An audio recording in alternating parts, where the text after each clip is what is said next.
Richard Hooper, and this is SatTV Week. Now, I'm pleased to be joined by Dorit Oren of Gilat. Now, Dorit, thanks for joining us. Very glad to be here. Thank you. Gilat are involved in cellular backhaul solutions. Absolutely. Now, can you tell me a little bit more about that? Sure, yes. Gilat, has been in the business of satellite communication for over 25 years now. And we've been doing an assortment of various applications, but particularly cellular solutions or cellular backhauling is a big growth market for Gilat.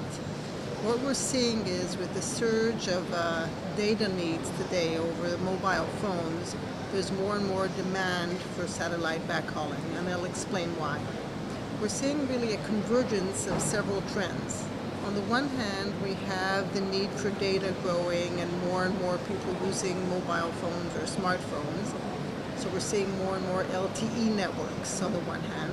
On the other hand, when we look at the satellite industry, we're seeing a lot of high throughput satellites, a lot of additional capacity that is bringing costs down because of the multi-spot beams. So because of the reuse of frequency, we're seeing prices come down. So on the one hand, there's a great demand for data on mobile phones. On the other hand, we're seeing the lower prices with HDS. And on top of that, Gilat has brought in innovation on 3 levels that I'd like to explain in order to make this the prime time for moving to LTE backhauling. So the first thing Gilat did was bring to market the fastest modem or the fastest VSAT on the market that can work at up to 200 megabits per second. And that's pretty outstanding and unprecedented, and that's very important to be able to meet the high speeds of LTE in order to give the actual handset users the performance that they really require. So that's one point. The second point that we've done is we've patented acceleration that overcomes the satellite delay. So we have TCP acceleration done on our solution in software in order to bring up the speed to the full terrestrial speed that people are accustomed to. So that's the second point. And on top of that, the third point is the business case, that in order not only complementing the high throughput satellites that have reduced cost, we're also using MFT-DMA, which is an access scheme which allows bandwidth sharing. And this bandwidth sharing that we're allowing in both directions is reducing costs substantially. So we have also now the business case. So how do mobile operators feel about having to use satellite solutions? So I think in the past, mobile operators were maybe a little concerned about using satellite, thinking that either it would cost too much, the high operating expenses, and thinking that maybe it was only a niche play for very remote regions. But right now we're seeing with LTE backhauling that it's a different game. It's no longer a niche play, and as a matter of fact, an MNO that moves to LTE with satellite backhauling can do it much faster than with the traditional methods and can really beat the incumbent there when expanding to LTE. So there's a time to market issue here that can be addressed very well with satellite backhauling because of the speed of deployment. Now, you mentioned that there's a history of people thinking cost is a problem with satellite. Right. How do you overcome that? Well, it requires education.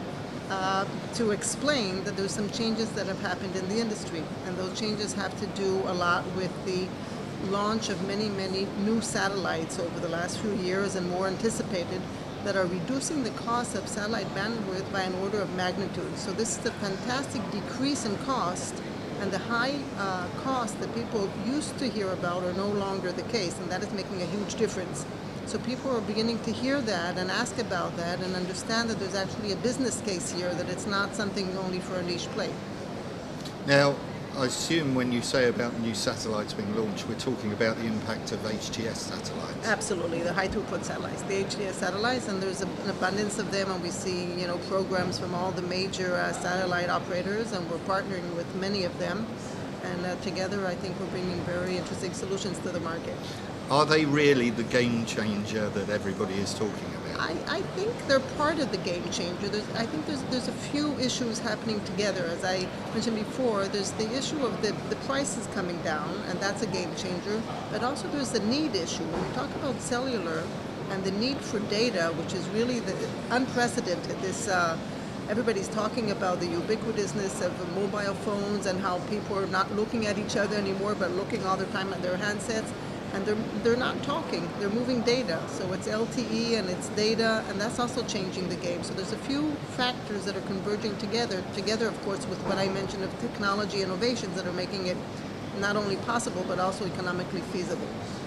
Now, we're sitting here conducting this discussion, and we're in Singapore. What about satellite-based solutions in Asia? I mean, what's the uptake on that?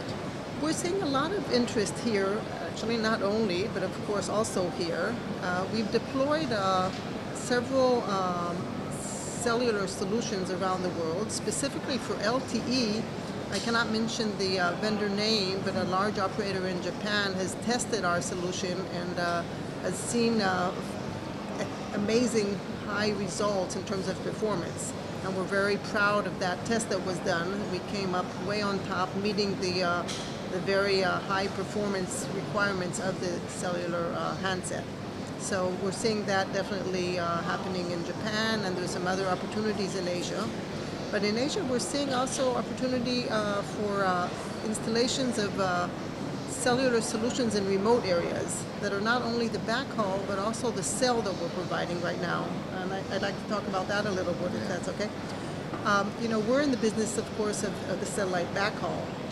However, we have found that for many of the remote regions around the world, they don't need the big macro cells. A small cell is sufficient for the dispersely populated region. And what we're doing right now is we're marketing the cell itself, the small cell itself. We're calling it Cell Edge.